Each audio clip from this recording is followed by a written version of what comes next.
I'd like to call the Thursday, June 12th, 2025 meeting of the Bloomington Historic Preservation Commission meeting to order. Would you call the roll, please? Yes, Duncan Campbell. Present. Karen Duffy. Present. Jack Baker. Present. Jeremy Hacker. Ernesto Castaneda. Renard Cross. Here. Sam DeSola. I'm here. Melanie Dusner. Here. Elizabeth Mitchell. Here. Daniel Schlegel. We have quorum. Thank you. I would like to entertain a motion about the minutes. Motion to approve. Thank you. Do I have a second? Would you call the roll, please? Yes, and who was the second on that? Renard. Thank you. Jack Baker. Yes. Renard Cross. Yes.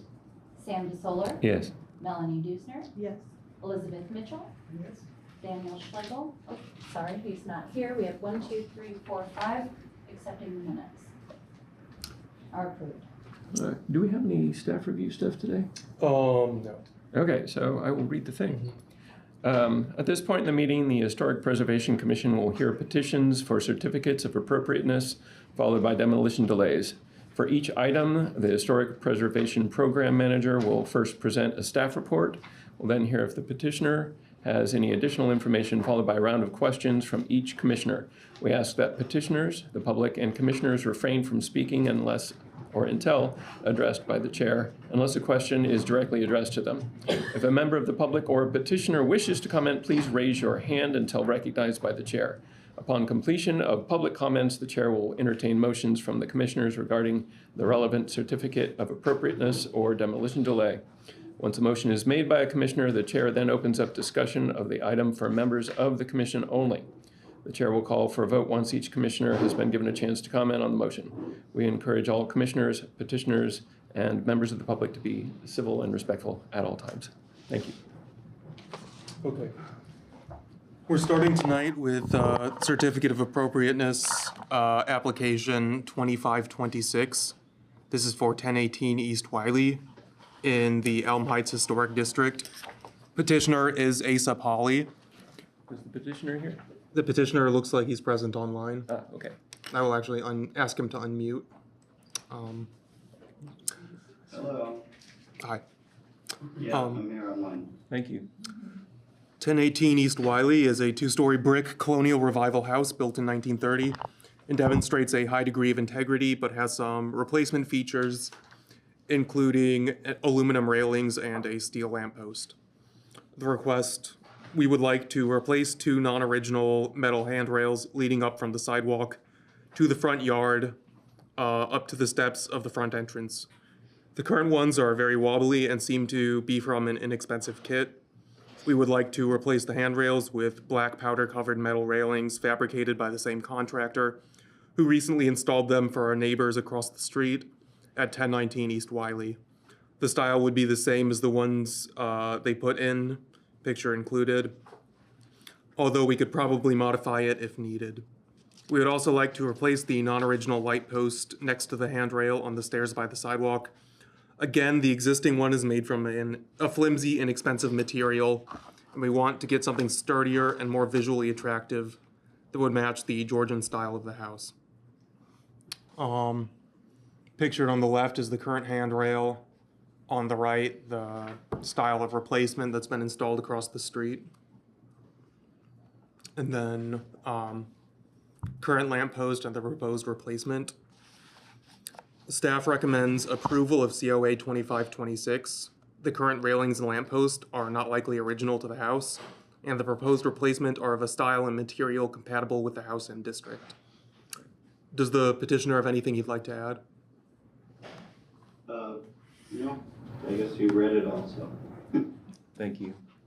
Have we heard anything from the Elm Heights Design Review Committee? I have not. Thank you. Questions? Elizabeth, any questions? No questions, it's self-explanatory. Melanie? No questions. Jack? Something just occurred to me, and I'll ask about it. The old lamppost being called flimsy, it looks to me like the new lamppost is of a similar quality. I'm not really saying no to anything, but I'm just pointing out that if we're going to call one flimsy, the other one might be called flimsy as well after it ages a few years. It's more of a statement than a question, sorry, but that's all. Okay, Karen, questions? No questions. Duncan? No. Bernard? No. Anybody from the public have a question or comment on this one?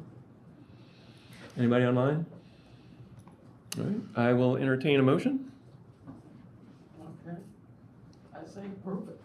Let's go. All right, Yeah. we got a motion to approve from Elizabeth Mitchell. Do I have a second? Second. Yes, I'll second. Go ahead. Okay. Discussion. Anybody have comments from, any additional comments? I think it's all fairly self-explanatory. I think we can, unless I hear otherwise, call a vote. Okay, there's a motion to recommend, staff approved recommendation of COA 2526. It's been motioned and seconded. We'll take a vote. Jack Baker, Yes. Renard Cross. Yes. Sam DeSoler. Yes. Melanie Dusner. Yes. Elizabeth Mitchell. Yes. Passes with a 5-0 vote. Thank you for coming in. Now we'll get you a COA. Okay. Next item, COA 2529. Address is 601 North Morton Street. Petitioners are Lucas Brown and Sean Yurton. Are they here? I believe Sean is here. This is the Showers Brothers Administrative Building, built in 1916. It's an office building designed by Bloomington architect J.L. Nichols. The building is currently undergoing a substantial interior restoration, and a new set of entry doors have been approved for a secondary southern elevation. This proposal includes a rear addition to the west end of the Showers Administrative Building, adding a two-story residential unit facing the rear alley. This work will include the removal of the existing concrete masonry unit exterior walls and the existing roof framing. The addition will be framed on top of and around the existing brick masonry. The exterior door will be placed on the north side of the building. The exterior skin will be primarily metal paneling like that has been used in the recent kiln renovation and addition. It will be dark bronze, matching many of the other panel applications in the district. There will be an accent area at the building cutout that will bring color to the west elevation. The windows will be Anderson 200 series double-hung picture windows with exterior muntins matching the windows used at the recent kiln renovation and addition. The exterior door will be of a similar material. Lucas Brown is Hey, no, Lucas should be available on Zoom now. Oh, great. Okay. I'm just gonna go through some of these and then staff recommendation.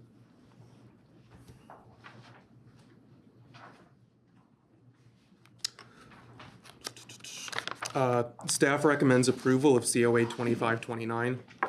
Although by this point, the alterations to the rear of the Showers Administrative Building are likely greater than 50 years old. Elements of the structure, including brick walls, piers, limestone capping, and an elevated exterior pipe, are of greater significance to the building than the latter cement block infill. The addition is singled out in the district guidelines as an element within the district that may require redesign for more practical use. The proposed rear addition presented in this packet is differentiated from the original building while being compatible in scale, massing, size, rhythm, and color. Important architectural elements, including original brick, limestone, and utility pipes, will be retained, and the additional second story would not obscure important rear facade elements, such as top floor windows or the parapet. The proposed new materials, including dark bronze and red metal panels and divided light windows with exterior muntins, have been approved for other buildings in the district and fit the site's industrial context. One new opening is being proposed for the original brick on the north elevation to accommodate a new door for the primary entrance to the unit. Because the west elevation that is currently cement block faces an alley that is accessible to vehicle traffic, this addition will need to accommodate an entrance on one of the brick elevations. Recessed into the ground near the rear of the building on a less trafficked side, the proposed entrance is inconspicuous and necessary to allow safe access. Additionally, the proposed replacement of a vent on the south elevation with a window of the same dimensions would constitute a minor alteration to a secondary facade and retain the current pattern of openings. Do either of the petitioners have anything they'd like to add? He is. I just want to, There we I go. just want to do a sound check real fast. Can you hear me? Yes, sir. Okay, I am, currently in a vehicle traveling in San Francisco, so I'll do my best to participate. Technology. Should have hired somebody else. You got anything to add? No. All right. And Lucas, nothing to add? I'm just curious.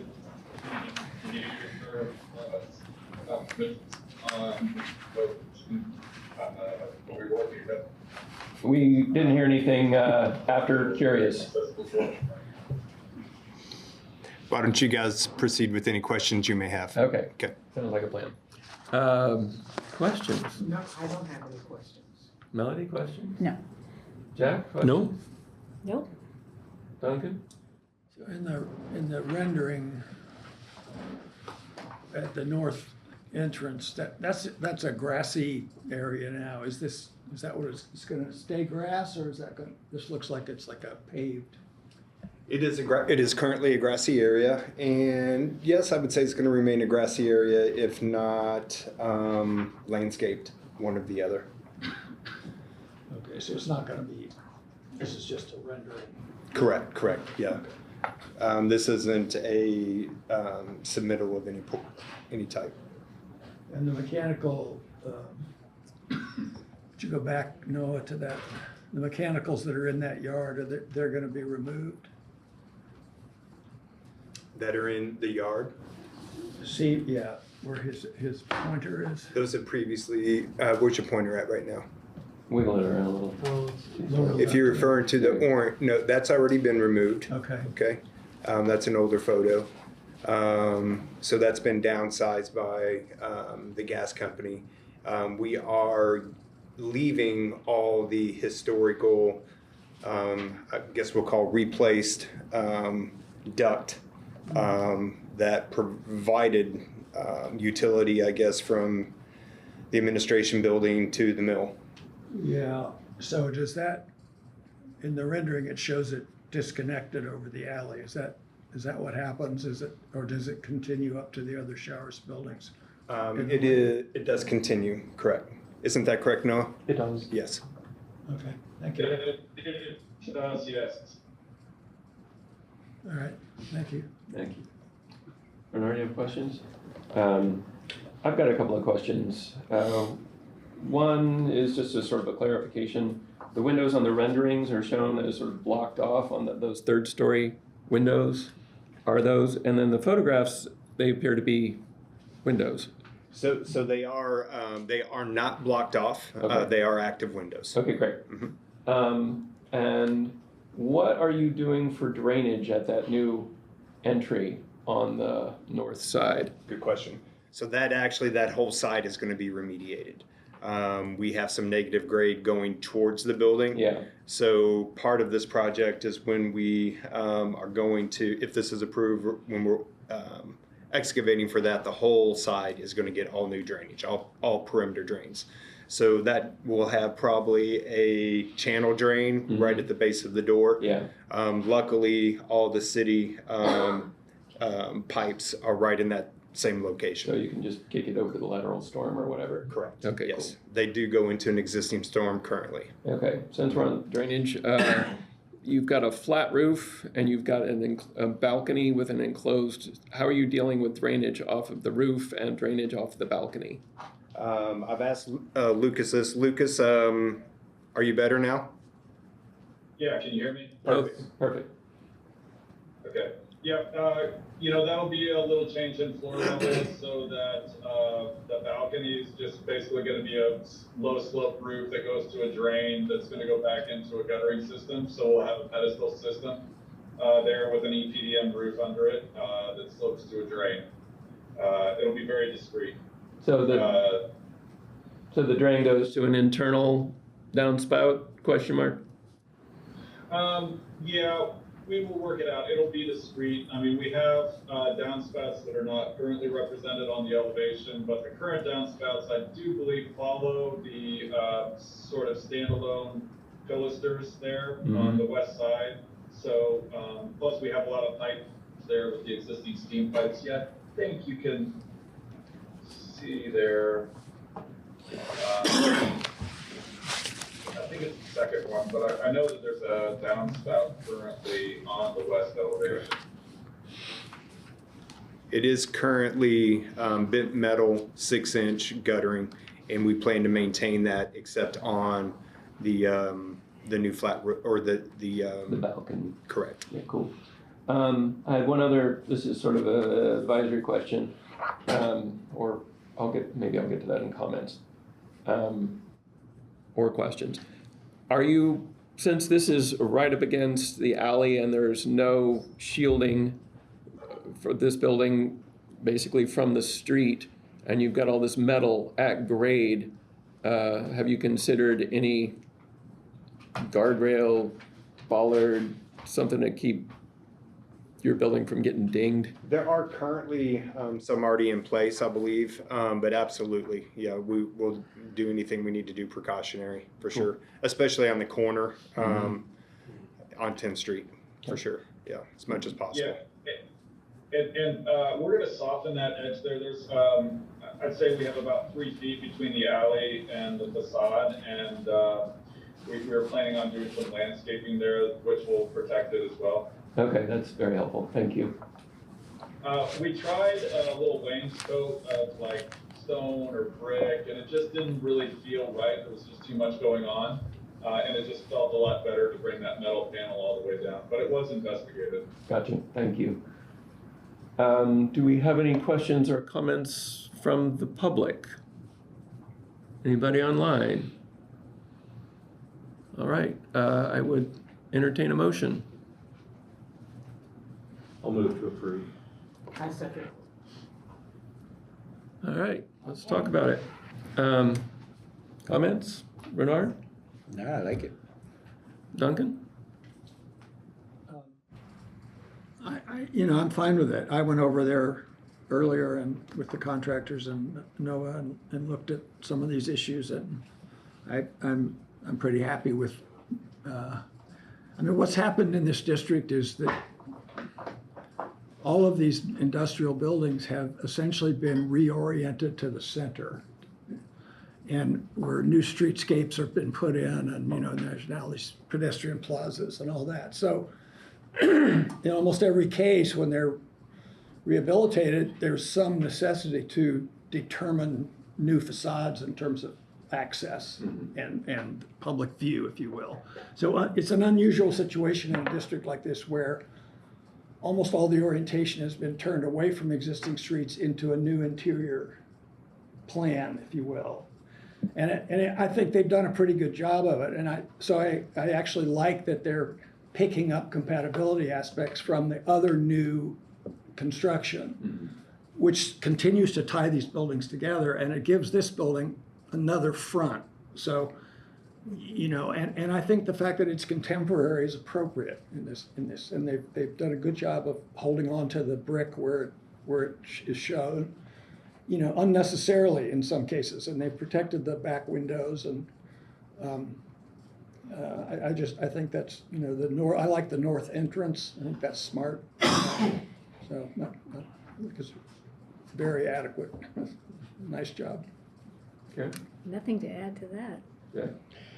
I like the project. I like the use of the metal combined with brick, the fact that they left the brick features, particularly the columns along the alley. They left the old steam piping, condensate piping, I think is a nice design element working with it. And as Duncan says, it has coherence with the other buildings and with this one. So yes, I think it's a fine project. I agree with what's already been said. Okay. Yeah, I think it's well sorted. Thank you.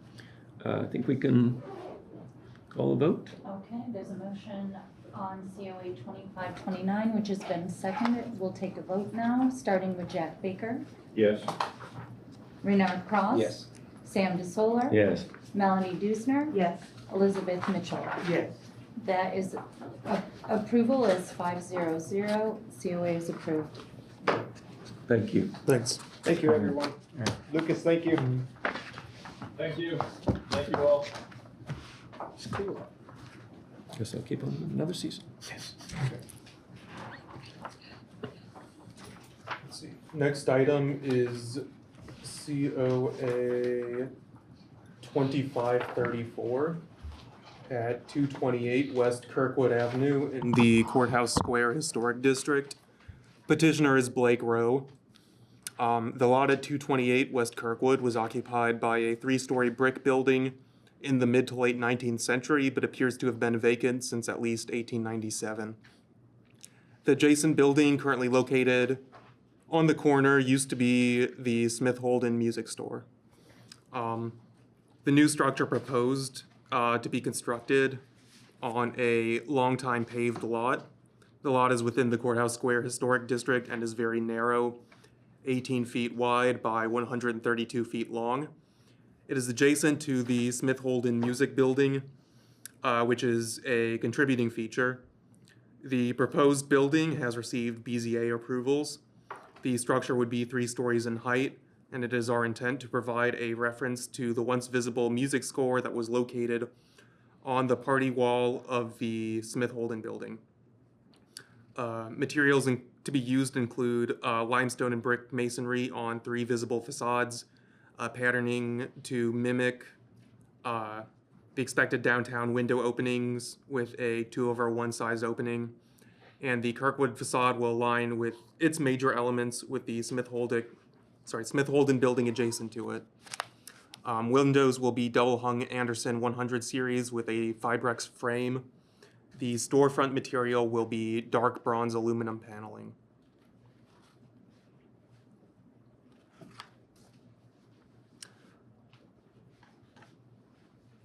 Staff recommends approval of COA 2534. The proposed design for 228 West Kirkwood references the history and architecture of the Courthouse Square Historic District without establishing a false sense of historical development. In height and setback, it matches the adjacent contributing buildings. The use of brick and limestone as primary building materials, as well as design elements referencing 19th century commercial buildings, relate the new construction to its context, while dark bronze aluminum panels and garage doors distinguish the building's age without clashing with the general aesthetic of contributing buildings. Located on the side of the Smith Holden building on the corner of Kirkwood and Morton, this new construction would not obscure the building's primary elevation, but does cover the windowless secondary elevation.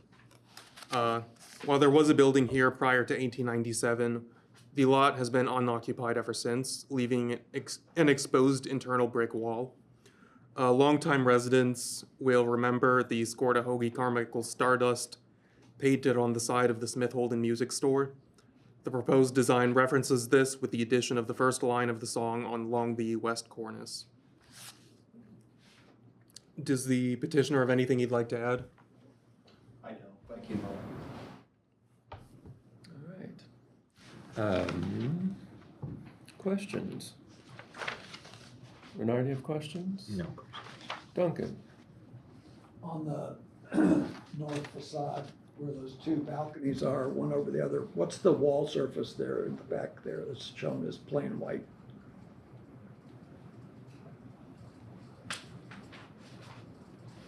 The wall surface of the balcony doors. Yeah, it's just shown as a white, plain white Oh, surface. on either side of the balcony doors. Yeah. I don't think that's detailed right there, specifically on that drawing. More than likely brick to match the front facade. I'm talking about the north facade. The skinny little guy. Where the double porches are. Oh, I'm sorry. See where the cursor is? Yes, I do. Yeah, I'm sorry. The architect isn't here today. I would have to guess probably brick to match the facade.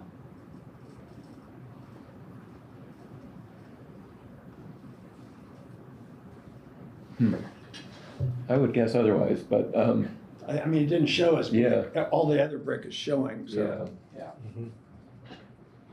I'm guessing that would be some kind of exterior stucco, but. It could be some type of EVIS or some product like that.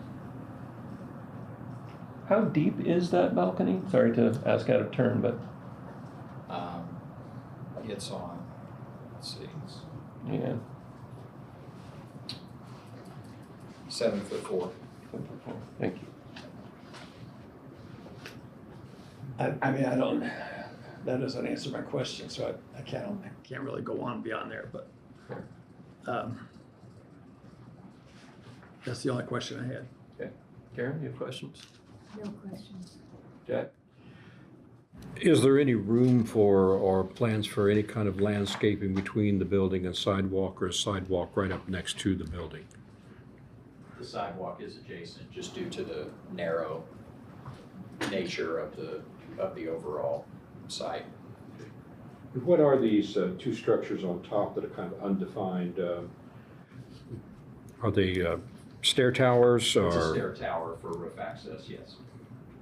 And what kind of materials normally used on that? Is it metal? Metal panel. It doesn't indicate a color. I wonder if, I don't know how visible these will be from the street and whether we ought to consider coloration or not on these things. The design has set them back kind of more toward the northeast side of the building, so that standing on Morton or Kirkwood, they're not visible line of sight. Yes, my concern is across the street's another condo, and they'll look directly onto the roof of this. And I would think you'd want to consider what kind of coloration to sort of darken or to make them less conspicuous in the sight line. Sure. No other questions. No, do you have questions? Would it be possible to get an updated packet with more of these details and numbers we can read? I think compared to the last one in particular, I had a much harder time trying to pin down the specifics of this one. Yeah, we can, I hear that. Okay.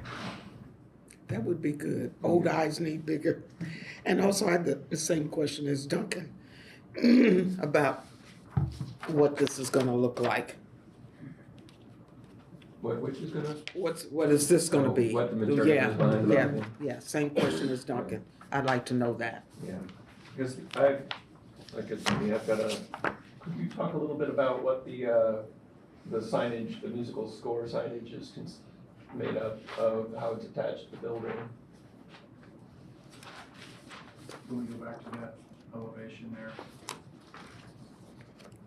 Let's see. I'm sorry, this next is tiny. It says metal. I think, yeah, that's what I was looking at. I think that's noted. Yeah, I mean, Decorative metal panels that would make up the score line across there.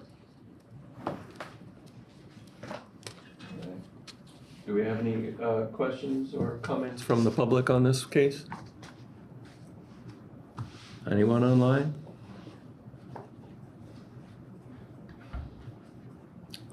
All right, I will entertain a motion.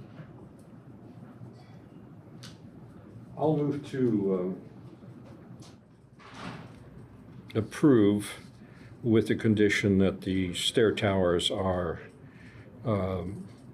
treated in such a way that they are less obvious to people across the way in the upper floors. In other words, minimize the color to a darker tint of some sort, more like the coloration of the brick or dark bronze, that sort of thing, to minimize their Conspicuousness. So a staff-approved color, darkish color? yes, dull, darkish. Do I hear a second? Well, can we add that we know what that material's gonna be, the area that Duncan and I were talking about? You want a staff approval for that? Yeah, let's see what that's gonna look like. Okay. What are the dimensions? What dimensions? It was mentioned by Melody that the. It was. Well, we're going to talk about it first. Okay. I'm sorry. And we can add friendly amendments if we want. Right, I mean, the balcony here is 7'4" in depth. Mm-hmm. But it's a difficult packet to read. Sure. So I think we're at the point where let's talk about it. Comments? Additional comments? It's hard to read. Yeah, I mean, I would rather have this packet resubmitted with all the details. I mean, we've done that before. Is this let me ask you this, is this a problem translating it into our packet from what you got from the It is. petitioner? I mean, the packet that I got from the architect itself is fairly clear. It's just when it gets copied into here. But I mean, if we're not sure what some of these surfaces are, that's It's incomplete information. It's a problem. Yeah. And it's a problem on our end in some ways. So whenever this happens in the future, just tag the raw files onto the end of the packet.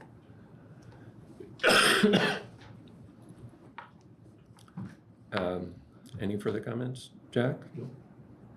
Karen? Duncan? I don't quite know how to explain it, but I understand the sensitivity of the musical score, and I was living here when they originally painted that. Wasn't all that long ago. But it seems out of scale to me, not to make a pun. It just seems out of scale to all the details of the fenestration. I mean, it would be totally legible at a much smaller scale. Yeah. And the original was way smaller scale than that. And it was the entire first, well, I don't know, 12 bars at least. So I don't know if that's a rendering issue or not, but it just seems like it's made too much of against the pretty careful delineation of the fenestration and the architecture. I think it detracts, frankly. And I'm as sentimental about Stardust as everybody, but the fact that mural was painted on that wall 30 years ago and subsequently disappeared doesn't make it all that critical to me. So I guess I'd prefer not to see it at all, but I'm not, if that's what the developer wants to do, I understand it, but it just seems that scale needs to be brought down. Okay. At least by half. Just saying. No, I think we have all this mentioned already. Okay. I kind of concur with Duncan. I think the building is actually really well sorted out in terms of the scale and the level of detail and the proportions of the elements. I think it does a lot on a very constrained site, and it doesn't overpower its neighbors. But I would agree with Duncan that I think the mural, and it feels very postmodern. Which is sort of a curse word in my household. But I think this building is like 95% there. Yeah. But I would really appreciate it if the petitioner was willing to bring down the scale and visual presence of that sort of musical cornice, and you could probably get a few more bars in, and also clarify what those elements are on the back balcony, and then I'd have no problems at all with it. But would you be willing to talk to Doug and have him take a look at that? Sure, I don't think we have any problem with those comments. So Yeah. if you want to make those a condition of the approval, I don't think we have any issue with that. Well, I think there's two ways we can go about doing this. One is we can ask you to come back in 2 weeks with that done, and we can know what we're seeing, which everybody at the table is a lot more comfortable with. Or we can try and run it through. No, that's fine. We'll do that. I'll just have Doug have those items prepared and ready to present. Okay, that would be much more amenable. Thank you. So I think we've got a motion on the table. that we, and seconded, that we need to vote on. Or we can ask for it to be withdrawn. We'll just table this one. Was there a second on the motion? No. There was no I second? just said that, I wanted to see what that material was gonna be. So- Oh, okay, so we did not have a second. My apologies. Okay, well, we should have had a second. We should have had a second before all that yammering. So I think it's very clear. Not properly made, so I think- I would move to continue this to the next meeting. Do I have a second? I'll second. Thank you. Thank you. Thanks. And if there are any color considerations in the musical notation or that back wall or any of that, we ought to be able to see what those colors are. Yeah, so Black and white's a not lot really. of, a lot of detail on what that musical cornice is, whether it's transparent or whether it's solid white behind there. I mean, should we remove it? I don't mind it, but I think it's too powerful. So it's, I imagine driving east on Kirkwood and seeing a backlit musical sign there, which I think would be terrible. So I don't want to, yeah. I think as long as it's subtle, I have no issues with it. And I actually kind of, if it's very subtle, I like that hearkening back to the building before. But as Duncan said, that was a mural that was painted 30 years ago and is faded, and it's, didn't really last that long. yeah.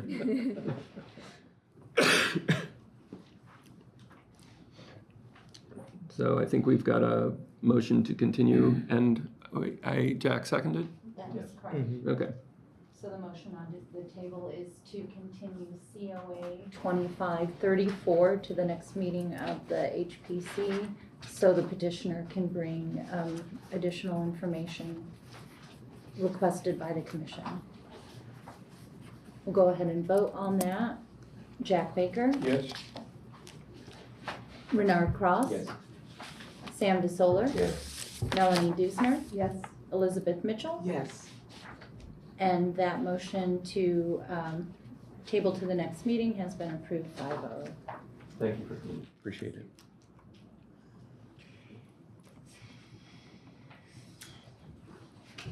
Okay. Next item, COA application 2535. Petitioner is Zach Hawk. This is for 1308 and 1310 East Atwater in the Elm Heights Historic District. Is the petitioner present? I believe the petitioner is present. There you go. 1308 and 1310 East Atwater is a buff brick 4-square duplex. Some windows have been replaced as well as the front doors. The limestone steps have been replaced with wood. A 2-story wood staircase has been added to the rear of the building, which is accessible from 2 centered doors on the back of the 2nd story. Every side of the building is visible to the public right-of-way from either streets or alleys. So the proposed replacement of all the windows would require a comprehensive review. The primary facade is located to the north, so more flexible review may be permissible for the south elevation. The proposal is for the replacement of the steel front right door with fiberglass replacement designed to resemble the original wood window on the left-hand side if you're facing the house from the street, and the replacement of all of the windows with aluminum finished windows of the same size and operation, either double hung or casement to match the existing operation, as well as the removal of the rear stairs, the shingling of the back walkway, and the replacement of the rear doors to the roof with, I believe, casement windows and stone sills.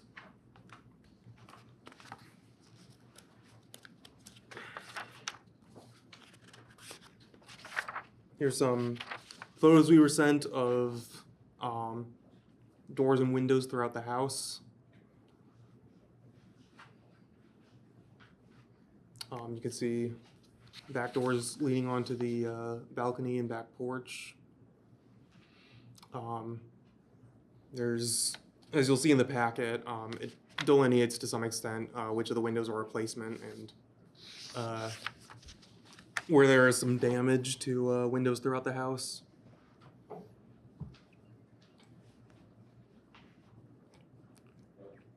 And this is the proposed fiberglass replacement front door for, I believe, 1308. No, that's not that. Okay.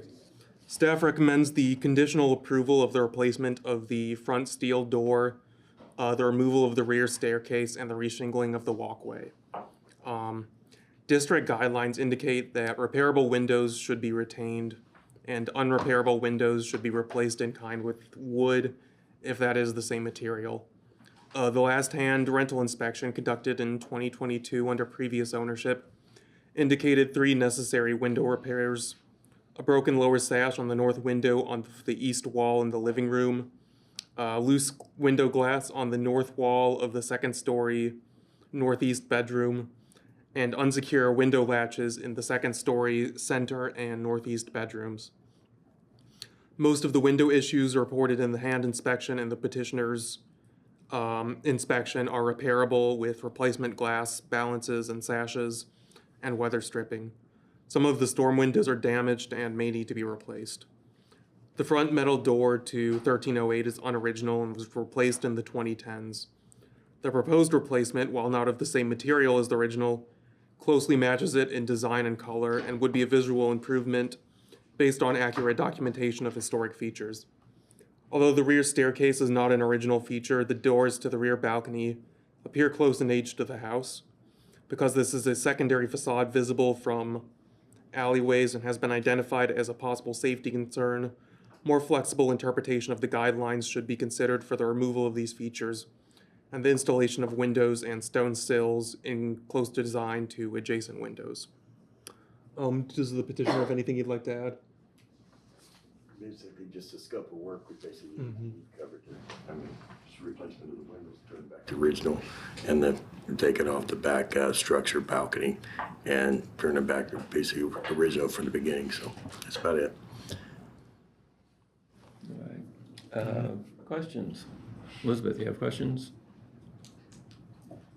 You want to replace one door with, and the original door is wood.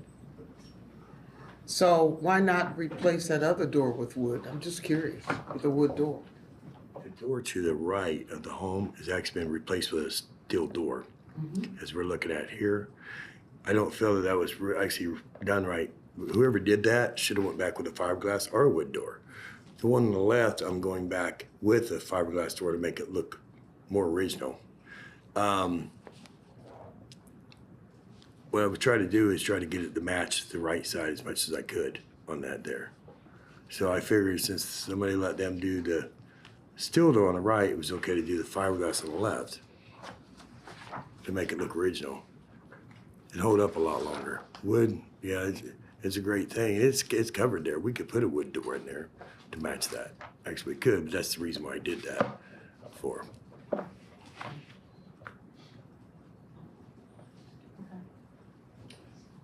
And just for clarification, you are asking to replace all the windows, not just the 3 that were identified in the hand inspection. At first, I looked at it when I went through the house. I went through every window, and I have every picture of every window. I really didn't think it was going to be that bad until I started walking through the house. And then I started finding, as we can see on there now, the rotted sills, rotted sashes. Those are basically in non-repair form all the way throughout. There's college kids staying there right now, and it's actually, it's a safety issue as well. Well, they're single pane, but with the deterioration of the sashes and also the frames alone, the windows won't open up properly for egress alone. I tested everything all the way through. I spent probably several hours, and the more I found, I was given it the benefit of the doubt when I went through. But yeah, those pictures, they don't lie, actually. They're right on it. Thank you. You're welcome. Yeah, question. And your recommendation, it talks about reshingling of the rear walkway. Point that out to me, would you please? Okay, so you can see back here, this is on the second story at the back of the house. There's like a little balcony on the rear roof to the bump out here. So if the staircase were to be removed, part of the petitioner's request is to reshingle this back sort of balcony patio area to match the pitch and materials of the rear roof. So again, this is a more sort of close-up. Okay. Removing the back walkway or the stairway up, in front of the house are wood stairs, wood steps up, right, that were replacement for stone that was there at one time? On the front of the home? Yes, on the street side. That's actually not part of our scope of work there. Okay, that's Yeah, we're not part of the scope? Yeah, that's not with us, Okay. no. Just the back part. So this was Back. recently acquired by someone in there, or you just Yes, got thrown yes, into it was. now? Yeah, no. I think it was Jeff Raleigh that owned the house previously. Okay. And Bill Hong is the new owner. Okay. So we're being asked to approve replacing all of the windows, is that correct? That's correct. And of a type that closely matches the current windows? But are they a vinyl type window? They're actually a pellet reserve, and they're actually honored by the Historical Society throughout the United States, is what they actually are. There will be aluminum clad on the outside because you can't find a wood window now, interior and exterior. So what? Okay. But through pellet you can't, and through gel one I can find one on that there. They'll be primed on the exterior and natural wood on the interior. You won't really lose any as far as your opening size of the windows. We'll go back, it's gonna look about as much original as possible within the newer age, of course, to that alone. There is a mistake I made on there though, that I caught it today. I don't think anybody's seen it. These are gonna be single hungs. We want it to look original as much as possible on there, not double hungs. So the single hung top will be stationary, the bottom will move, just like it is now. I didn't submit that, I apologize. Gotcha. Okay, thank you. Karen? Yes, I have a couple of questions about the back. I was trying to figure that out. So at the top of the stairway, the walkway that you had answered Jack's question there, was that originally a balcony before the stairway was added? No. What was going on there with the doors? What did they open onto? What somebody tried to do, those were actually, I don't know what they actually opened up onto, to be honest with you, on that there. I think it was just an egress to the roof. I don't know what they had there before. Okay, there's no photograph or Yeah. evidence of drawings or anything that And so I showed. was told that I have to put those two doors right there. I couldn't go back with two doors there, which basically, so I was told I have to go back with, for egress, two casement windows. Casement windows actually give you a larger egress, so they crank out. They're not like the single hung, so somebody, if they did need access to the outside, they could get out onto that roof right there. So our proposal is taking everything off. There's a limestone sill that runs up down the bottom side of that. You can't see it. They have removed. We're putting the limestone sill back and then put Elmcorn roofing on top there to make it look, take it back to original. Okay. And this is, if I understand Noah's conditional approval, that you're including replacement of these doors with the windows, I mean, because of the safety concern. Is that right? Yeah, although we might need a little more clarification about, operation and dimensions of those windows, but Okay. I think that would be probably part and parcel with the removal of the rear staircase and reshingling of that roof. Okay, thank you. Duncan, questions? It looks like on those doors again, it looks like you have to step down into the room. Yes. So those were originally windows? I think so. I think they were originally windows. Yeah. Yeah. And then they patched on. And the current windows don't open enough to provide the egress required by code? Well, I would think they would, but I was told they wouldn't. I couldn't put a regular double hung in there, or regular single hung in there. I need to go back because now they've made it an egress, so we gotta go back with an egress. As far as a, casement window gives you a lot more egress. Yeah. A lot more clear opening. Yeah, correct. So the idea is to put a casement window in the rough opening that will be left with that little those little chopped off doors. Correct. Yeah. And just a single pane, no dividers or anything on the casements. No buttons or anything like that. Nope, it'd be a full view, yeah, not buttons, but it'd be a full view glass right there. Other questions, Duncan?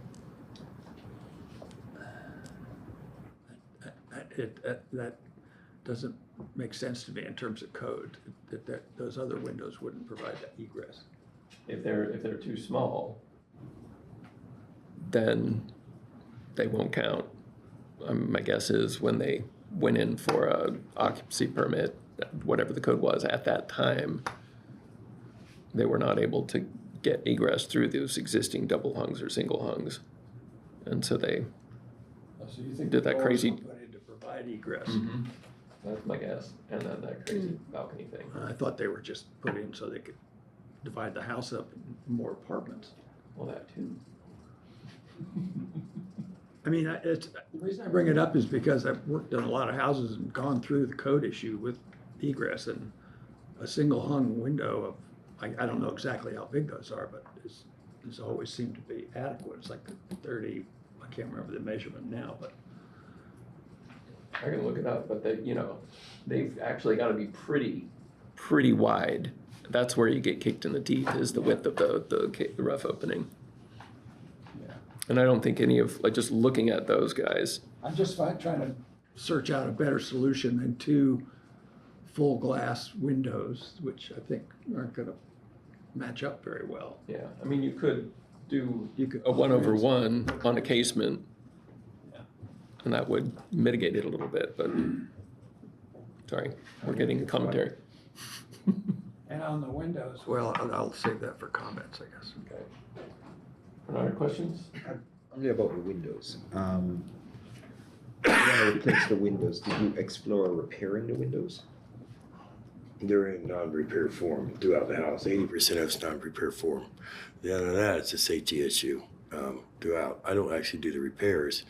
We replace them is what my company does. Okay. And so. Who determined that the windows are not repairable?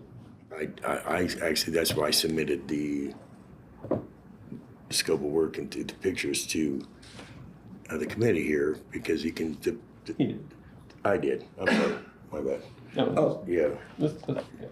When you run across these windows, and if you're looking at the pictures right there, not only you get air filtration, but see that, like that one up there on the left, that sash that's rotted right there.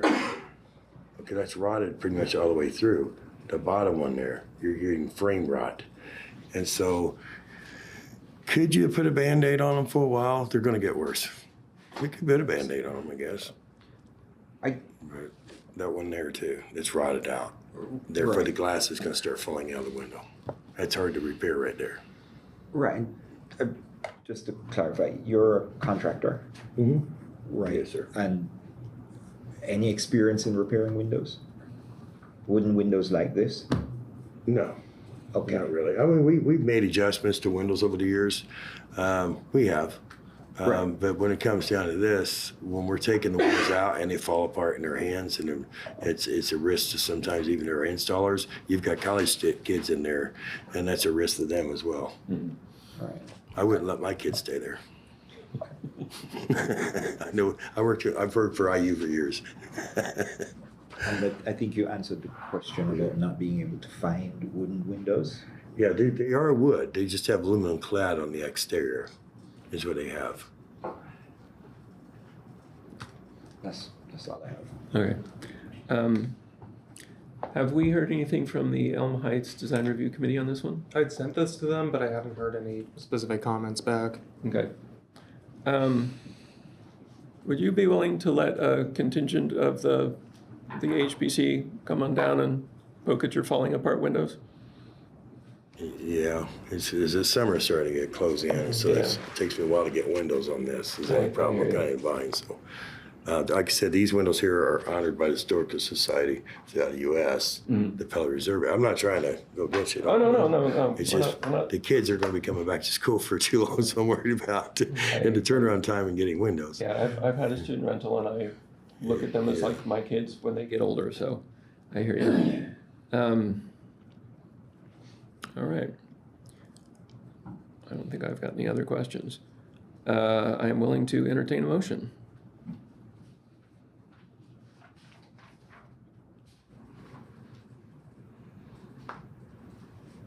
A little bit tricky.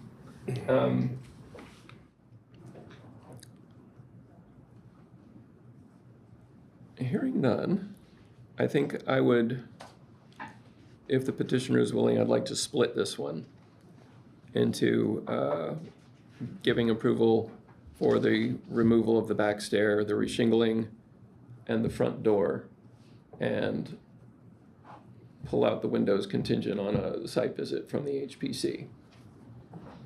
Is that? I mean, that's workable if that is something that could work with you to have people visit at some point. I mean, I'm Take a mercy closer of look. mercy of this, you guys here, so that's fine. Okay. I mean, that's the thing. If you feel more comfortable doing that, that's fine. I'm just saying that delaying it more is gonna. How soon are you available? I can come by tomorrow. Absolutely. Oh, okay, let's call that done. Thank you. And if anybody else wants to tag along and is available, that would be lovely. But, so I will move that we, this is to approve the removal of the stair, the reshingling of the roof, the replacement of the front door. And we're going to, what's the word? Table this till the next meeting. Or forward it to the next meeting. Continue this to the next meeting. so- Which one? Well, that's gonna be a little challenging because you're gonna have a COA number that has 3 things approved from this meeting. And then it might be better to just take these 3 and approve the COA with these 3 and then come back with the application for the windows themselves. Okay. And get a separate approval on that. Would you be willing to do that, sir? Well, that's, I mean, yeah, I mean, like I said, I'm a mercy on that there. So basically what we're gonna do is approve the back stairwell. Approve everything but the windows. I'll come look at the windows tomorrow and I'll chit chat with these folks. Very good. Okay. And Yeah, I I'm mean, fine. for the subsequent application, I have the materials that you sent me on the windows and the ones you're planning on using. If we have new questions about, materials to add, you can send that in with the application, but I don't see a reason to resubmit stuff that you've already sent to me. So you could just update the packet and we'll give it a new Right. COA number so you get a separate approval. I get that the lead time on ordering windows is, that's what's, that's, yeah. I'm more comfortable with that as well. Okay. So do I have a second? Yeah, second. Are we all clear about what you're seconding? Yeah. I would Okay. like some Yes, I am. clarification on the wording of the motion. Okay. There were things. This is for COA, what's the number, 2535, for the, everything excluding the windows. The windows are going to be under a separate COA. And Melody had seconded that motion. I thought- Elizabeth, I think Elizabeth, Liz. thank you. Okay, so the motion on the table, it's been seconded and approved, it's going to still stay under COA 2535. We'll go ahead with a vote. Jack Baker. Was the wording on that table or forward? It's just, we're actually separating it, so you're approving everything Okay. except for the windows with this. Pulled it all out. Exactly. Yes. Okay, thank you. Going back to the voting, Renard Cross, Yes. Sam DeSoler, Yes. Melanie Dusner, Yes. Elizabeth Mitchell. Yes. That motion is approved, 5-0. Again, that's motion on COA 25-35, approving everything except for excluding the windows, which will come back under a new COA. Let me have your schedule tomorrow and or talk to this guy and he'll get us in touch. Do we call in the morning or? That's fine. Okay, that's fine. This is a tricky district for windows, so. Yeah, Yeah, there. absolutely, I understand. Take it easy. All right. Thank you, sir. Have a good night. Okay. Next item, COA 2536 for 322 East Kirkwood Avenue. The petitioner's here. The petitioner is here online and I can ask her to unmute. Petitioner is Layla Taylor. This is the Kirkwood Manor Historic District. Another John Nichols building at 322 East Kirkwood Avenue. 2.5-story free classical limestone commercial and residential building. The building is individually listed as outstanding in the state survey. The request here is for the installation of a front-lit 13-square-foot channel letter sign over the entrance to Parlor Donuts, which is at the north entrance to the south L. The channel would be installed in the grout between the stones, using as many of the existing holes as possible, as well as the existing electrical hookup.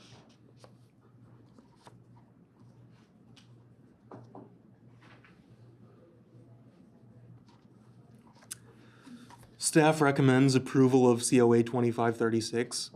The proposed signage is modest in scale and does not obscure significant features on the building. The materials will be lightweight and attached at several points to the mortar rather than drilled into the structural stone wall.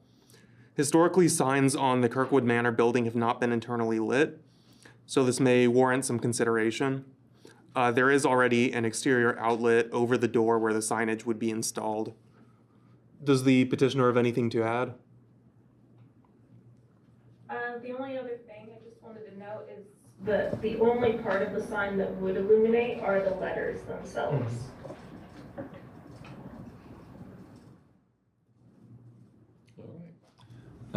Questions? Start with you, Renard. No questions. Duncan, you have questions? So track mounted, that means that each of the, what I'm seeing as a white outline rectangle is mounted to a track that's mounted to the building? That's correct. And it's backlit? Is that? Where's the source of light? The lighting would be on the interior cans of the letters themselves. Okay, thank you. Gary, you have questions? No Jack, questions. questions? Materials. What are each of these letter boxes made of? I would assume it's some sort of a plastic, or is it glass? It would be metal casing, and then you'd have an acrylic base. So it's basically a metal box with a plastic of some sort of face with lettering. Is that correct? Correct. And then the interior lighting, the actual light itself, is that LED or incandescent? It would be LED. And is there other signage on the building?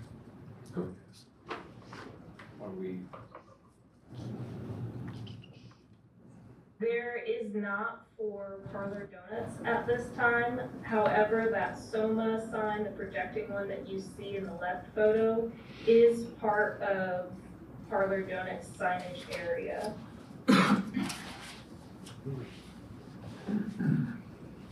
Because I believe there's a clothing shop just around the corner. If you look at that center picture, isn't there a clothing shop just in around the corner, or? Moonstones. There is. Yes. And it doesn't have any signage above it? It does. It does? Yeah. Are we at all interested in matching signage, or is that a concern? I'll just throw that out there. No more questions. Jack asked what I was going to ask. No questions. I have a question. How far does the sign project from the wall? It would be no more than, say, the raceway is probably going to be about 5 inches, so I would say no more than 6 to 8 at most. Thank you. Do we have any questions or comments from the public? Anyone online? All right, I will entertain a motion. Well, I'll put out the motion that we approve it. All right, do I have a second?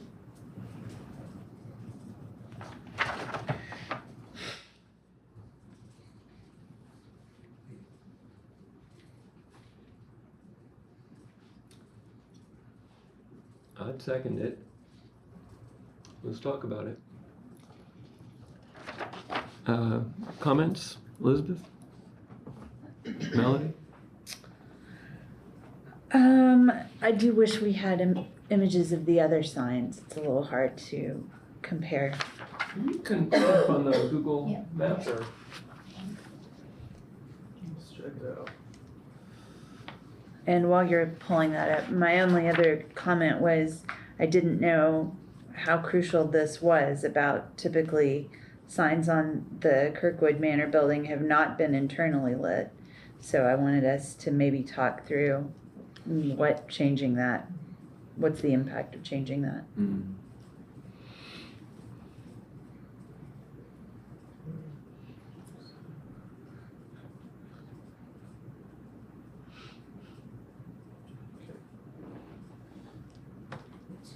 Oh, you're out of shape. Yeah, I'm sharing the screen.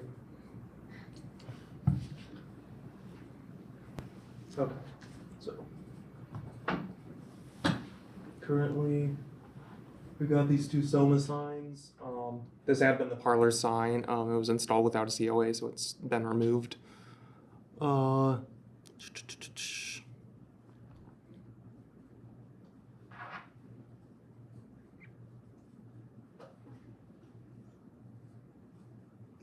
Moonstone sign.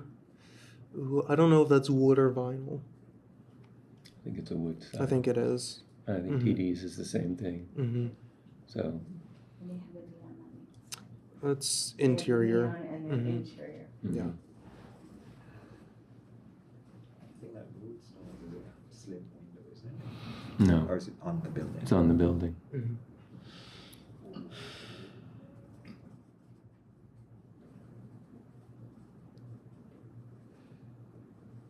I don't think there's anything on the alley side. I don't think so. Let's check it out. Nope. All right. Thank you. Jack, comments? Yeah. It gets into strange territory. We're under the signage, what am I trying to say? The downtown signage rules, I assume here. And it meets those apparently. Is that correct? As far as planning is concerned, but this isn't in the Courthouse Square Historic District, or the other nearest one would be Restaurant Row. So I'm deferring to National Park Service standards here. Okay. This is its own district. Yeah. Mm-hmm. It's at first I looked at it and the letters themselves put me off, and this may be just personal. I don't like the look of the sign, but when you showed me the view of the building from Kirkwood and the other business and the sign that they had out, how can I say something about this sign when that other sign exists? So I'm not going to make a comment about that or make it any kind of condition. I do worry a little bit about the lighting level.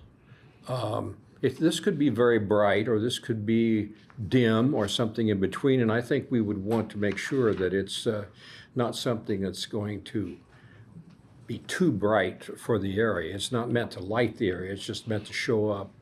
I don't know how to, that could get into a cat fight as well, and I don't want to push that too, but I just want to consider it, that I would admonish the donuts people to look at that sign and make sure it is not too bright for their customers as they walk in. You don't want to walk down Kirkwood and have that thing attack you in the eye at night. Something nice and soft, I think, is more. That's all I have. Karen, comment?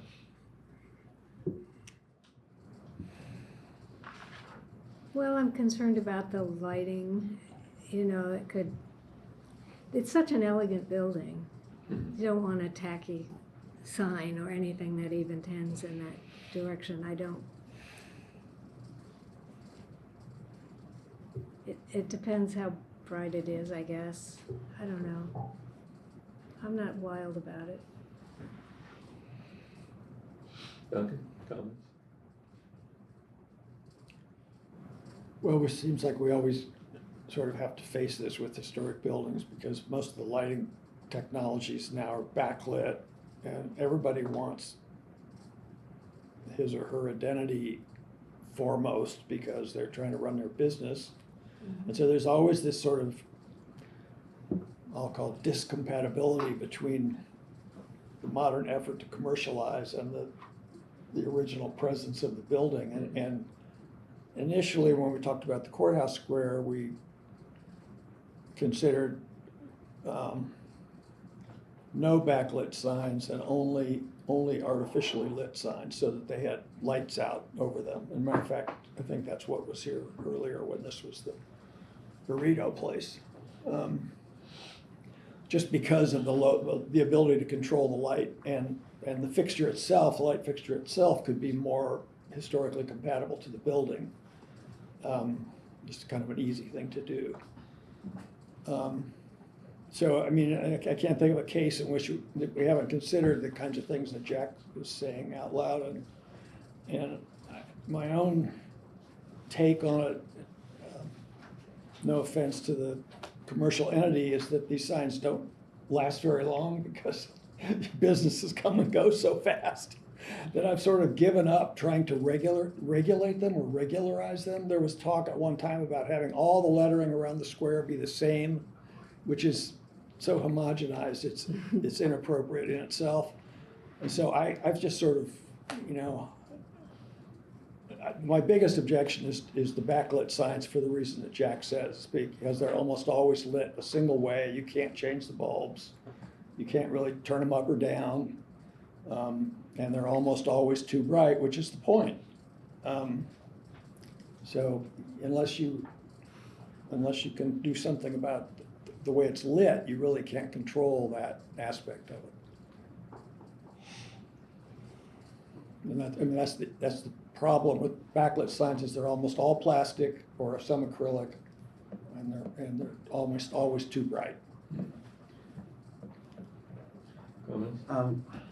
I'm looking at the guidelines here, and in that first point, it says sign should work with the building rather than against it. And I think the sign works against the building. I don't think it, I mean, it's a huge building, so I don't necessarily think it obscures any historical feature of the building. But it says here, sign should be compatible with those of the historic buildings. I don't think it meets that criteria. I think it doesn't complement the building. Again, it's too bright, it's plastic, I think it's a distraction, really.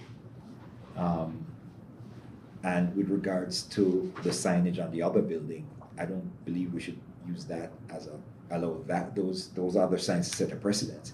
If it is that we don't believe that those signs are appropriate, then perhaps we should do something about those and not approve this one because those signs are equally as ugly. I can't support this. So, devil's advocate, since we're in comments, what would you change on the sign to make it appropriate? I would probably use some kind of natural material.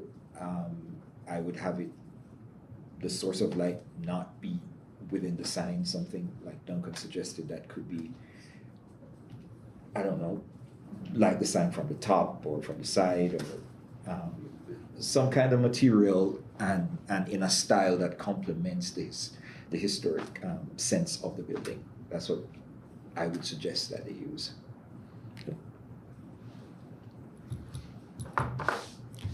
Jack, yeah. I'm sorry, I don't want to.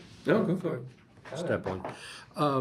I'm not a lighting engineer, but they exist. I wonder if, Noah, could you possibly, if we forward this, have some people you could talk with that could specify lighting levels for this sort of signage so that it is not, overly bright. Ooh, that takes me back when I was learning about lighting levels. There is in the UDO criteria for the allowable level of light trespass onto adjacent properties, but not onto a public way. We do also have somebody from the planning department Oh, here. goody. Okay. Mhm. Is that was what I said true? Yes, there is. Oh, good. Sorry to volunteer you, Joe. Okay, that's fine. So there actually is, for sign illumination, the UDO states that sign lighting shall comply with light trespass regulations. And those regulations state,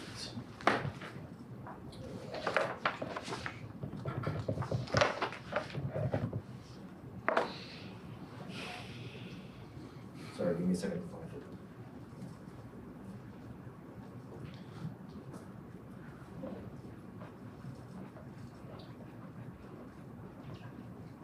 All lighting fixtures shall be installed so light trespass from any property line except property abutting a public street shall not exceed 1 foot candle at a point 1 meter beyond the property line. So in this case, this is every abutting property is a public right of way, where this faces anyway. So that has, And it's right next to an outdoor patio, which is lit yeah. till well into the evening every Yeah. day. Can I get a clarification from the petitioner? You had stated earlier that the only light would be through the letters, so the white part would be solid and not glowing. It's just the blue part that would be lit? That is correct. Our plan would be to use perforated material, perforated vinyl on the faces, so they would look blue during the day, and they would illuminate white at night. Oh, so the letters would be white at night, not blue? Correct.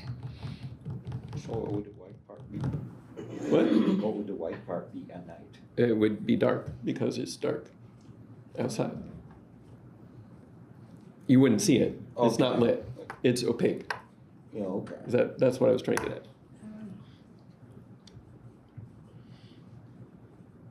at. I have one other question of clarification for the petitioner.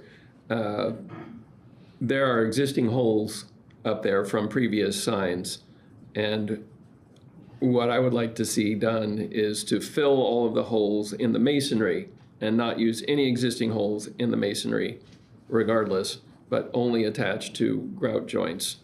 Would you be willing to deal with that? Absolutely. Yeah, we can do that. Thank you. All right. It's going to be interesting. I think everything's out on the table. There's a motion. It's been seconded. We can vote that through and see where we are. And clarifying that we're going to be voting on staff's approval on this, It would be commission approval. or sorry, commission's approval on this. Thank you, I just wanted to make sure there weren't any changes. Okay, we'll go ahead and take a vote on COA 2536 as moved. Jack Baker, No. Raynard Cross, No. Sam DeSoler, Yes. Melanie Dusner,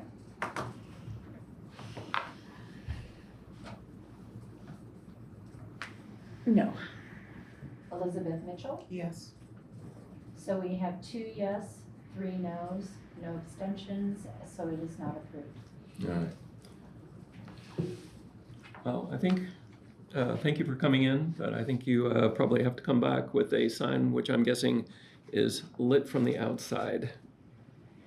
And we're happy to talk to you outside of this if you want to meet with me or with me and Noah. Just give him a shout.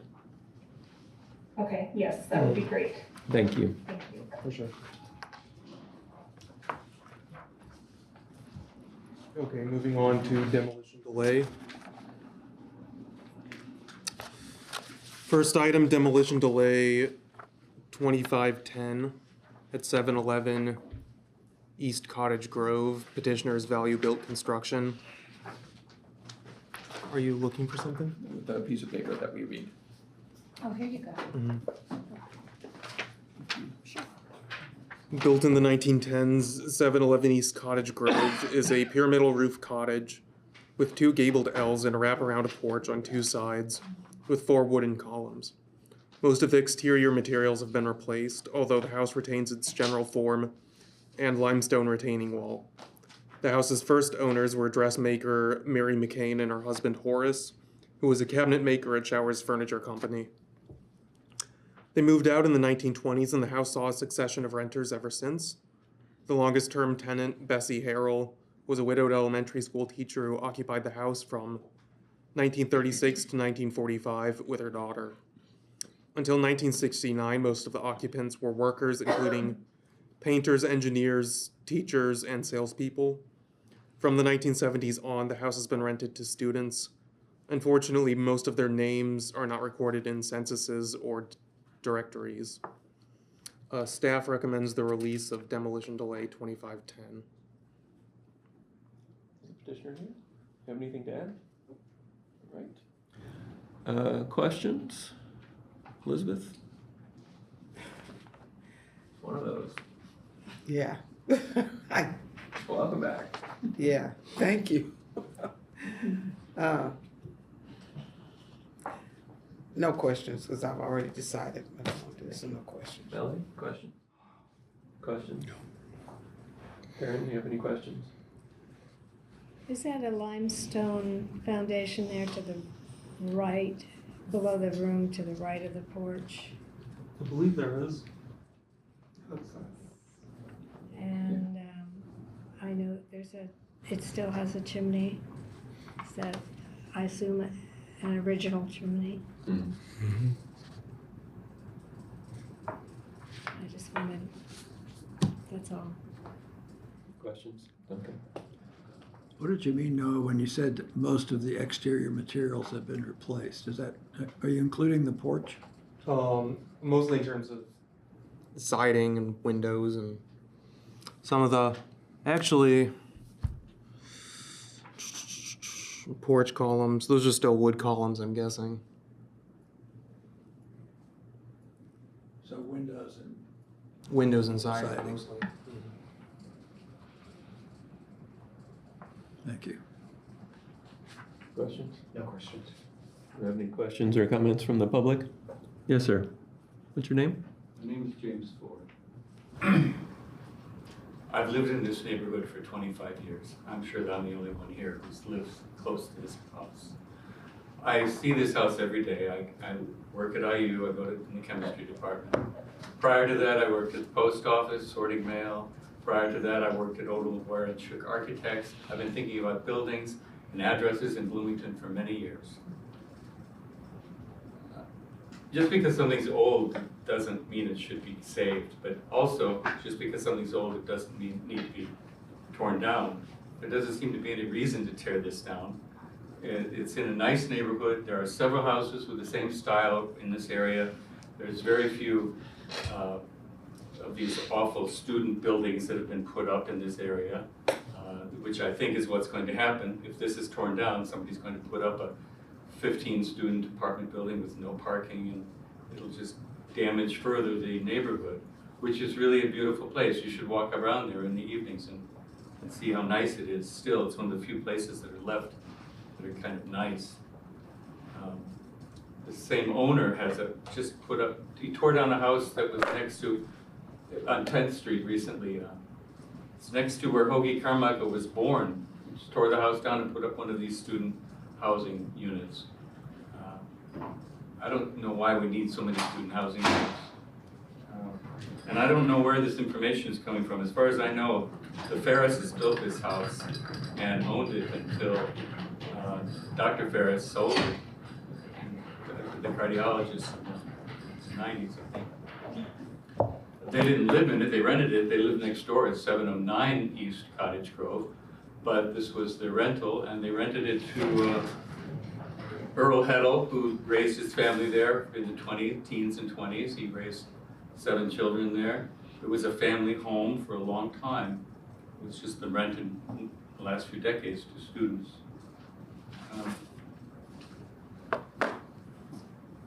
I just see no reason that they need to tear it down. It's not as if it's falling apart. They just put on a new roof. It looks good. If you go online, you can rent this house for the 26-27 school year. They're still offering it for rent. It doesn't appear on any of the Sanborn maps. I looked at this earlier today, the early ones, because Sanborn for some reason didn't include this neighborhood. This is University Parks edition. But it is in the city directory, and you can find the information of who was living in the house, not necessarily who owned the house, but who was living in the house at the time. So I'm not sure. I know that the McCains, I think they lived across the street, and one of the directories has a mistypo. Address across the street. Anyway, I hope that the Historic Commission recognizes that this is a nice house, and it should be kept, and it should be preserved, because the neighborhood is still a livable neighborhood for people who actually live in the neighborhood long term. Thank you.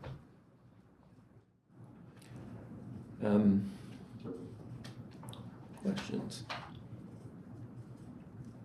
Have you spoken to BRI about this house? This house, no, but I did talk to him earlier this week, and I just actually sent him an email. I usually let him know before I take anything down that he can go and ransack it. Gotcha. Thank you. All right. We did have a conversation about moving houses, and basically, I told him that any house that we do, like if he has somebody looking for houses, he's welcome to propose it. His problem was that Steve basically said that he needs years to of it on record, because it's so few and far between. Like he needs certainty and long periods of times of actually under contract. Yeah. In order to have a chance to make it happen. Okay. So. All right. I will entertain a motion.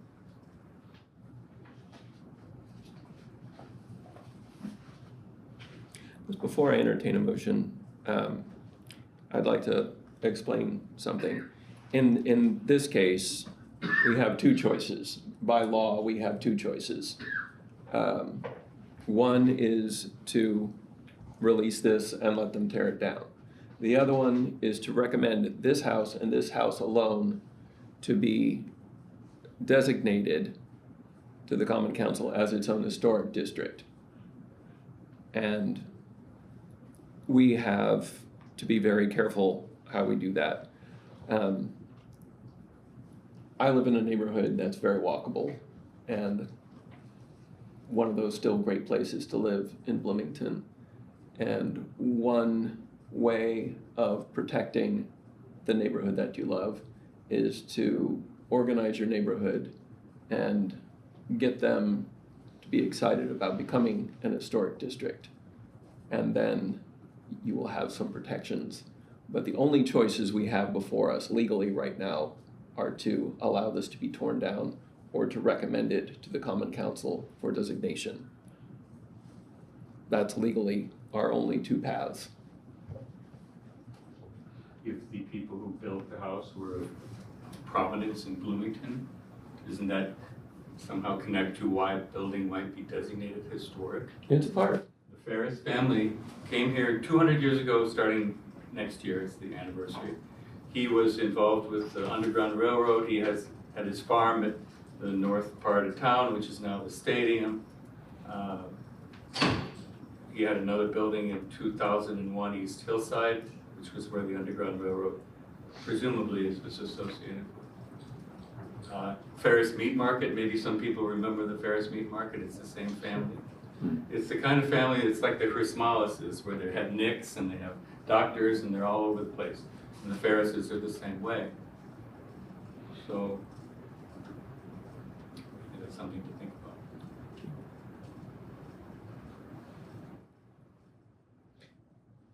about. Elizabeth, you know anything about the? I know exactly what he's talking about. And Yeah. Is it something you believe a credible case could be made around? Oh, for sure. For this Yeah, with protection. the Ferris family, oh, yeah, Covenanters, and, yeah, that's something I've been working on for years. Yeah, the Ferrises is, without a doubt, part of the Underground Railroad here. Ferrises and the Smiths, but definitely the Ferris. Reverend Ferris came here with that. They were Covenanters. They left North Carolina because of that. I just personally, I would like to do what you said. I can't see tearing a perfectly good house down. It doesn't make sense to, I can't wrap my brain around that. And I know what it's all about, but it's a pretty house. It is historic, associated with the Ferris's family. The other house you talked about, definitely Underground Railroad. The big brick house. Yes, yeah. So even without that, I can't see tearing this house down. That's me. It doesn't make sense in my mind to do that. So if there's a way that we could send it somewhere, or Sam made a great suggestion, your neighborhood needs to come together to save your neighborhood. Other than that, we only got one other choice if we choose to, and I recommend we do that. Are you gonna make a motion? Sure, I'll make a motion to send it to the council. For designation? Yeah, the designated historic, yeah. Is the motion to just deny it, then that happens automatically, or you have to make a motion to send it? Is that, I gotta deny it first? Or how do I do that? That's whatever it takes to say no, is what I wanna do. Yeah. That's what I'm trying to. Okay. Looking at right now. But I do think that your motion would need to say what you want to do with the property. So you would deny the application and make a motion to, I would just make the whole thing. Yeah, exactly. Exactly. And then that gives it interim protection, right, while that process goes through.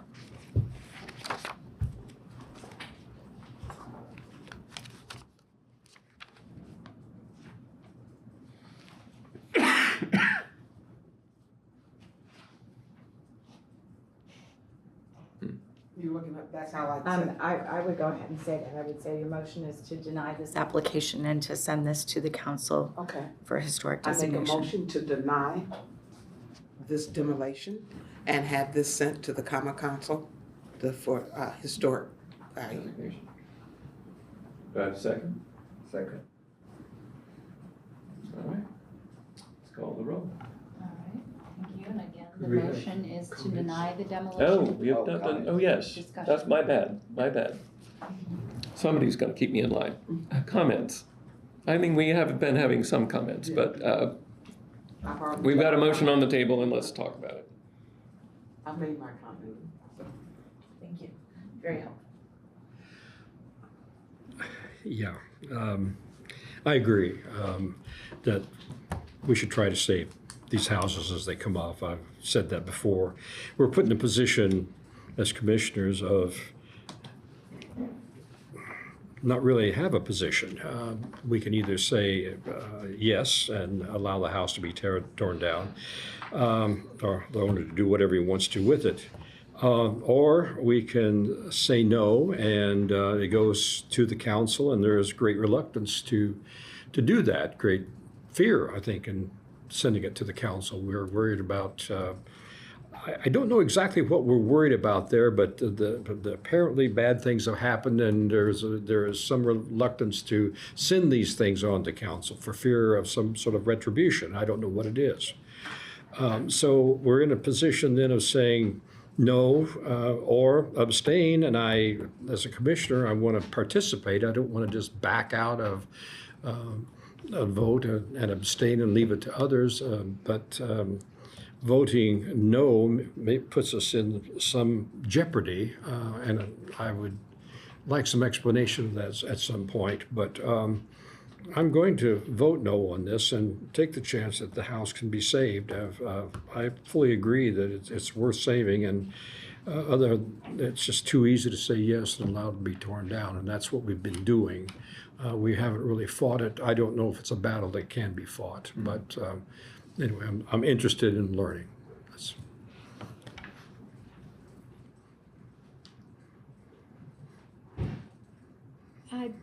I'd like to know if do we have other examples of houses where the original siding has been changed and the windows have been taken out and the house gets approved for designation? They have to be notable or They outstanding. don't have to be notable or outstanding. Generally, there's a stronger case to be made if they are. Oh. So if something is rated contributing, and at least this is how it usually works for the National Register of Historic Places, is chances are it won't be eligible architecturally. But there would have to be a strong case that, there's some other area of significance, either related to someone who lived there or some event that took place there. Something along the lines of that, and the criteria for designation in Bloomington are slightly different from the ones that are used for the National Register, but more or less consider either architecture, the significance of the building to the landscape of the town, or some sort of historic significance related to people or events.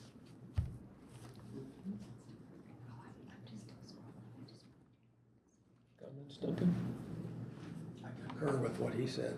Okay. I mean, the issues of, really, it's been said, but the best way to protect these houses is to put them in districts. I mean, that's really where our purview has clout. And so I think the Cottage Grove area should have done this a long time ago, but the need isn't going to go away. They still need to do that. The problems, as Noah said, I mean, there's an integrity basis for designation, so you could argue this house has lost some of its integrity because the windows have all been replaced and it's got vinyl siding on it. It's probably got the original siding under it. I was asking him about it because it looked to me like the porch was all original. So, and certainly the configuration of the house is original. So I don't get too stuck on integrity issues when houses are that old, because You gotta replace it. it's just very unusual that they're not altered to that extent. So that doesn't- Alterations themselves are not a negative. We're fighting for people to maintain their houses, and then we argue with them about how to do it. And I think this Ferris angle is strong. I don't have any doubt about it. I don't think, generally speaking, a contributing house in a non-designated district is not going to typically have standalone authority as its own historic district. I mean, it almost always does have to be notable or outstanding, and even then it's difficult. The Kirkwood Manor is a good example. So it wasn't that easy to get that building designated. So, and it's phenomenal by comparison. And I also personally believe, and I think Elizabeth alluded to this, is we need to stand up for these unimportant buildings because the predators are in town and they're taking them away from us. And I'm sorry, but that's just the fact of redeveloping Bloomington. And it's a tragedy in many places, particularly in local neighborhoods where there are people who have lived their whole lives who, trust their city government to protect their homestead. And I think, we have obligations like that are over and above the rules of historic preservation to some extent. So I'd be thrilled to talk about this to city council because I would too. Because I think the argument needs to be made, and as Jack suggested, this looks like a good example where we can stand up and be counted and not just sort of flipped away because it's not an important place. But it's a very complicated issue, for us and for the city at large. And, nobody wants to say they don't want anything to change, and nobody wants to say no to the developing community that brings a lot of benefit to the town. So. Yes, sir. Respond to this woman's comment. It isn't original. The kitchen chimney was removed. There were two chimneys. The main chimney is still there, but the kitchen chimney's gone. And you'll notice on the back of that L, it's a little bit longer on the left side. That's an addition. If you go back over there and look at it, you can see how it has been added 2 additions in the back there. So it is not original. That's right. And the front porch has had some modifications too. It's, So it's not just about originality, it's about long-term integrity. If that addition's 40 years old, it's historic. So in its own right, the changes become historic.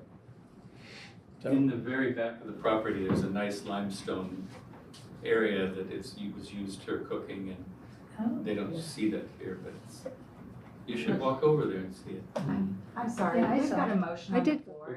Yeah, we've got, and we're discussing it, but yeah, I hear you. Okay, conversation should be limited to the conversation on the commissioners. Again, Okay. most of these I recognize that. demolition delay issues that come before us,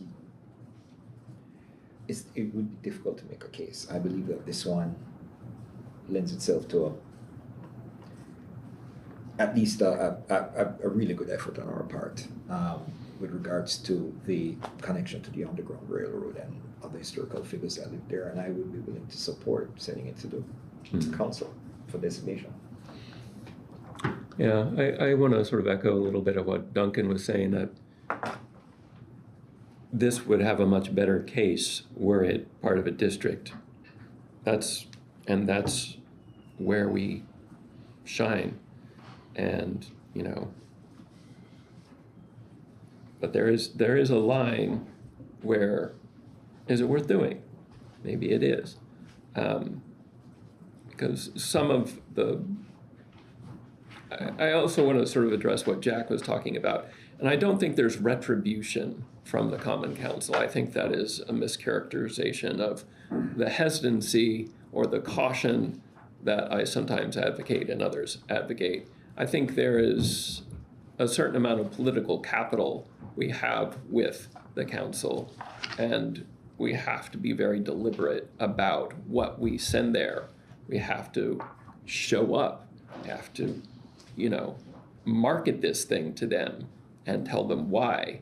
And if we don't, then there's no point.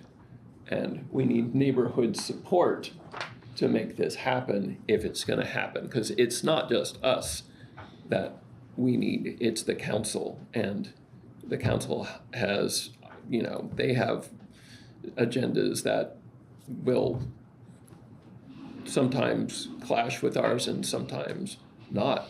And I mean, we're all here to try and make Bloomington a better place and to hang on to what's worth hanging on to.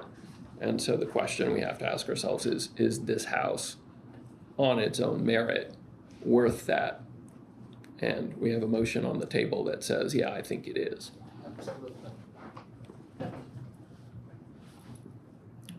Anything from the public?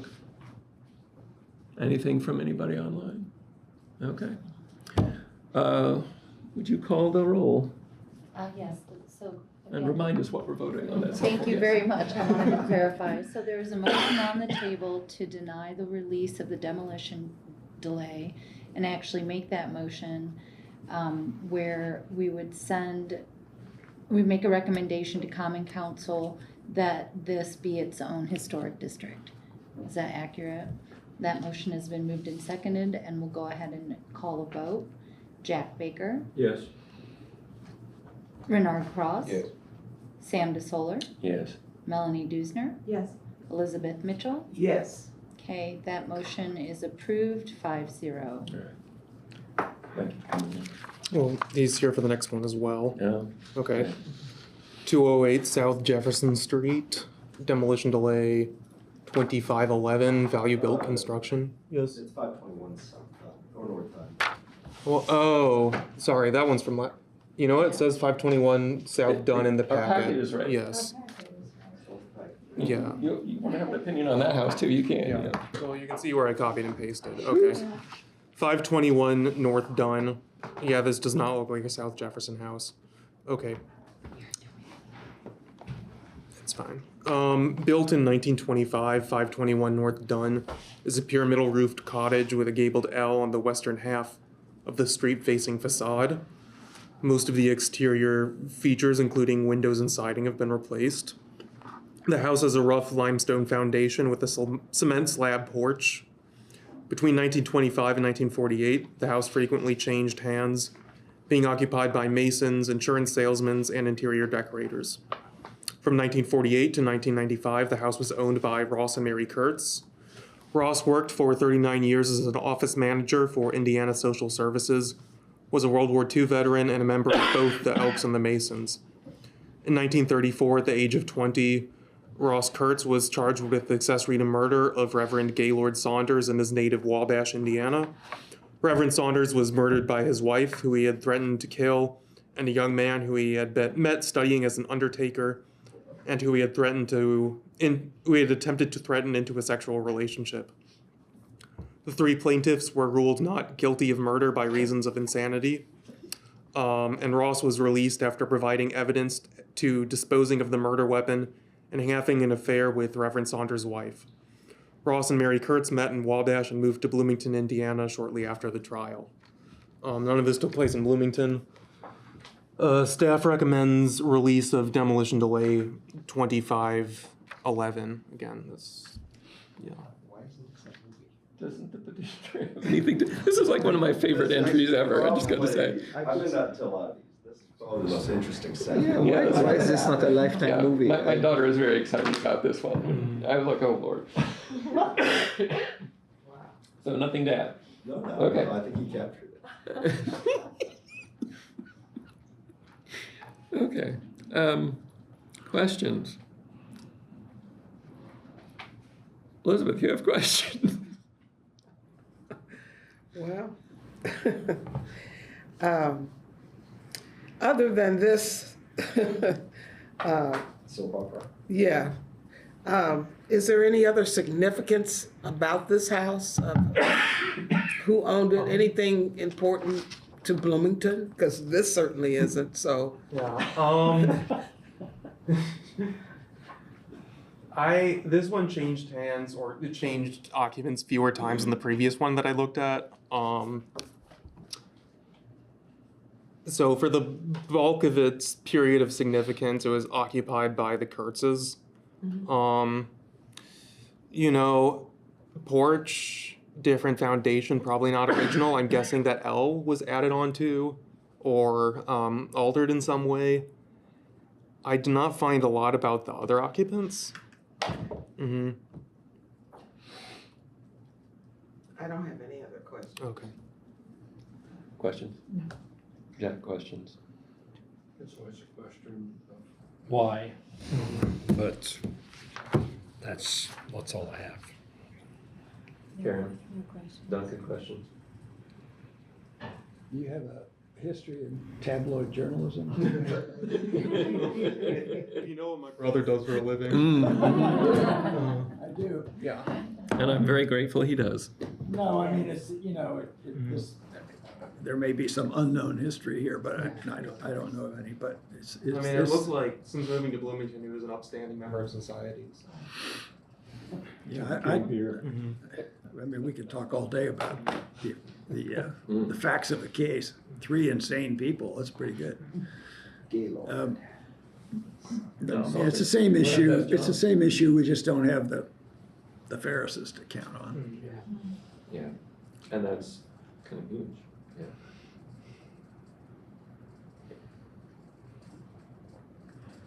No questions. No questions? No questions? Any questions or comments from the public? Okay. Hearing none, I will entertain a motion. I'll move to release. DD 25-11. Okay. Do I have a second? Second. All right. We want to talk about it? No, I don't. Same for me. Yeah. I think we've probably talked about what the issues are on the last one, and it's with the absence of more firepower. I guess we'll vote on this and then we can call a vote. Okay, so this would be on demolition delay 2511, should be moved and seconded. We'll go ahead and take a vote. A vote of yes would be to release the delay period. Jack Baker? Yes. Reynard Cross? Yes. Sam DeSoler? Yes. Melanie Dusner? Yes. Elizabeth Mitchell? Yes. And that motion passes 5-0. And I will read the resolution today regarding the property located at 521 North Dunn. The Historic Preservation Commission declares that it got notice of proposed demolition, and after today's discussion sees no need to review the plans any further and waives the rest of the demolition delay waiting period. The HPC may later recommend the property for historic designation to the Common Council. Thank you. Old business. Old business. Okay, so first up in old business, updates on outstanding violations. There are several that we're still looking at. One that has been resolved. A tarp fence had been put up between two houses in the Elm Heights Historic District without commission approval. That has since been taken down. 906 West 6th Street. This is one that we had discussed in the past. It had recently been purchased by a new buyer. It was not the person who committed the violations. So there's been some discussion about whether that buyer may be able to, we may be able to collect fees from that person. But the new owner, has inherited this violation as well as the building code violation from the county, and has agreed to me to put back on the door that was removed from the front. And it sounds like they would like to come in and apply for a retroactive COA for the removal of the chimney. 924 West Kirkwood, that's new. Not much has happened on the building yet. This is in the Near West Side Historic District. Somebody noticed that there was work going on the porch, which had not been noticed to us. So that has been put on pause because they have a application with the planning department that includes mostly interior changes as well as some exterior alterations to the porch that were not detailed very specifically in their proposal. So the planning department or whoever was handling that case and not thought that it was something that they needed to disclose to me at that point. So that is on hold, and they're going to be coming to us with their application for, it sounds like it's going to be pretty close to replacement in kind of some of the materials on the porch, but I'm gonna have to get more specific materials from them. Yes. Aren't there windows being taken out of That's a it? different house. That's a different one. That's the second line down. Yeah. Okay. 702 West Kirkwood. Okay. Yeah, which basically that is on hold. We need to hit up the property owner with the subject of fees and basically get him to come back with a replacement window that matches what was there before. Then limestone sidewalk at South Dunn, part of the conversation there is going to be about what sort of bidding process might be involved if we were to losing what? Quorum, okay. Well, this is basically an update, so we don't have to vote on anything. Okay. Thank you for coming in. Yeah. Because the limestone sidewalk would fall under the realm of public works. First of all, anything, that was done there, anything that is going to be done there, we need commission approval. But secondly, we're going to have to figure out what the process would be for getting a contractor and bidding on that if there was going to be some attempt to restore it either in its former location or where the stones have been moved to. So that's sort of where we are with the outstanding issues. Any questions?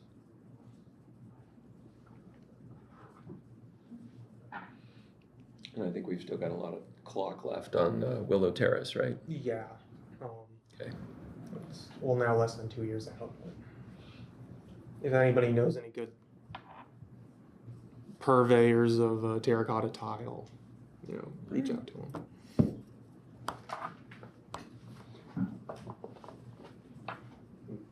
Any commissioner comments? I want to applaud all of you for restraint. Well, not just restraint, but I think all of these demolition delays have been very difficult, and figuring out what to do with them and where that line is very difficult. So I appreciate all of your candor and your passion, and I'm very glad you all are here, so thank you for coming in. And you will be taking us to Parlor Donuts? And I will be taking us all out for donuts. Yeah, no. But we have to notice it if we do go on a donut run. All right. Hearing nothing further, we're adjourned.